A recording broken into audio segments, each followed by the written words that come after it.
Chapter 1 The June Box. My name is Doug, and I'm in 3rd grade. I write stories about my friend Harry, who loves horrible, creepy things. Sometimes he even makes scary creatures out of pencil stubs, paper clips, dirty eraser bits, and broken crayons. Harry calls them stub people. Last year, he used them to stage an invasion in room 2B. Nowadays, most of his men wind up in the teacher's June box. What's a June box, you ask? It's a jail for toys. Ours is made of wood and big enough to hold a football. It sits on top of the teacher's desk. Miss Mackle keeps a small, prickly cactus plant on top of it. Sidney calls it a maximum security prison for his canary stickers. Mary thinks it's a good idea. You shouldn't be fooling around with stuff when the teacher is talking. It's a distraction. You should be doing your work. Harry is counting the days until the end of school. That's when Miss Mackle will open up the June box and give him back his stub people. I miss Radio Man the most. His buttons come from my great-granddad's army shirt from World War II. They're made of metal and have an eagle on them.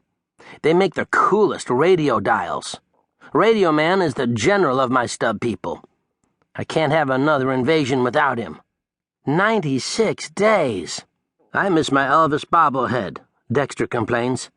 I was just humming Blue Suede Shoes and making him shuffle sideways on my desk, but the teacher took him anyway.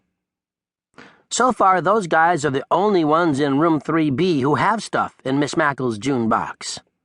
I never thought that Song Lee would, too. Not in a million years. But it happened, and it catapulted Harry to his worst doom. It all started on the last Monday morning in February. Harry and I were walking down the school ramp. "Look!" Harry yelled.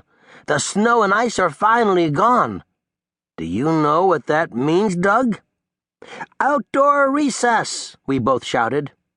It seemed like ages since our last kickball game. Harry and I leaped into the air. At that moment, Mr. Beausoleil, our custodian, pulled up in front of the school in his pickup truck. When he walked down the ramp, he had 2 huge duffel bags slung over his shoulder. "Are you Santa Claus?" Harry joked. Mr. Beausoleil chuckled. "Well, I do have gifts." He set the bags down and opened one of them. Harry and I moved closer as he pulled back the drawstrings. Other kids gathered around. They were curious, too. "Kickballs!" we all shouted. Harry pressed his nose on one of them. My favorite smell, red rubber. Man, this kickball is filled with lots of air. Harry patted it gently, like he was burping a baby. Mary came over, rolling her eyes. "Just new kickballs?" Mr. Beausoleil opened up the other bag. "Jump ropes!" Mary, Ida, and Song Lee squealed. Sidney cheered too. Those 4 loved chanting songs while they jump rope. The custodian scooped up the bags and headed toward the building. "You guys will get your new equipment in time for noon recess today.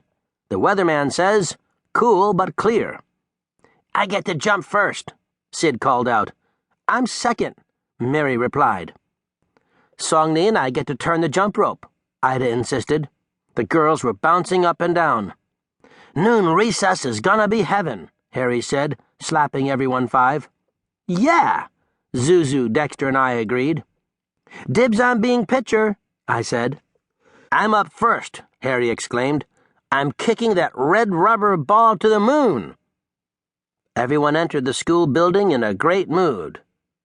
But when we got to room 3B and we saw who was at Miss Mackle's desk, we all came to a halt.